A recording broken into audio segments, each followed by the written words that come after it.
આજે હું તમને કુર્તીમાંથી બેગ કેવી રીતે બને એ શીખવાડીશ. આ બેગ બનાવવા માટે તમને મેઇન ફેબ્રિક જે કાપડ તમે જે પણ યુઝ કરો એ બહુ ઘસેલું હોવું ના જોઈએ. એ સિલાઈ કરતાં ફાટી જાય તો તમારી બધી જ મહેનત ઝીરો થઈ જાય છે.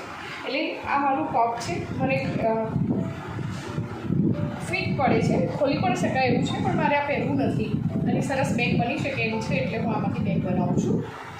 આ બેગ બનાવવા માટે હું 17 ઇંચ પહોળાઈ અને 27 ઇંચ મારે લાંબુ જોઈએ છે અને અંદરનું અસ્તર પણ મારે યુઝ થઈ જશે. હવે આની અંદર આ બે બેગની વચ્ચે તમે આટાની બેગ આવે છે એ, ચોખાની બેગ આવે છે એ, અથવા કોઈ પણ રેડીમેડ મોટી બેગ આવતી હોય એ તમે યુઝ કરી શકો છો. હું તો સ્પંજ જ વાપરવાની છું. હવે હું કેવી રીતે કટિંગ થાય છે એ તમને શીખવાડું છું.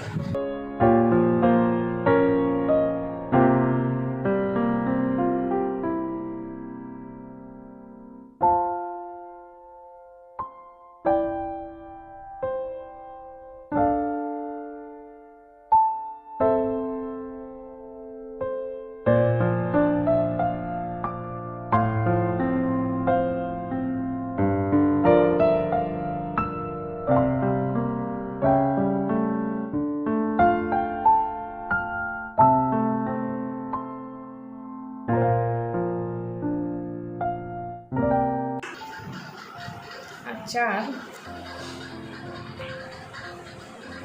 અને 2 ઇંચ.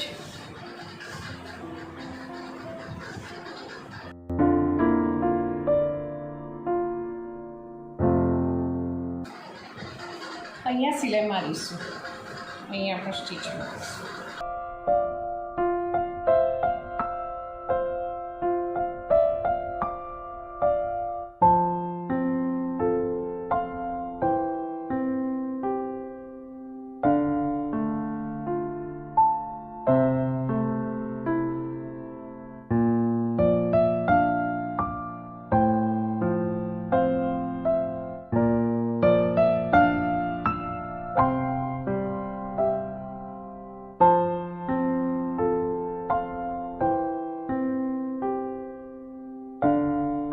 આવી રીતે તમારે ઉપરથી કવર સિલાઈ કરી દેવાની.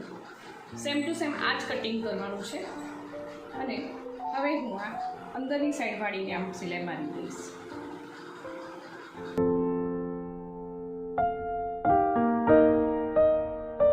આવી રીતે જૂના કુર્તામાંથી આવી રીતે બેગ બને છે. આ બેગ બનવા અસ્તર, જૂનું અસ્તર અને સ્પંજ આ બે માટે મેં કોન્ટ્રાસ્ટ કલર થોડું મિક્સ મેચ કરીને બનાવી છે. Thank you.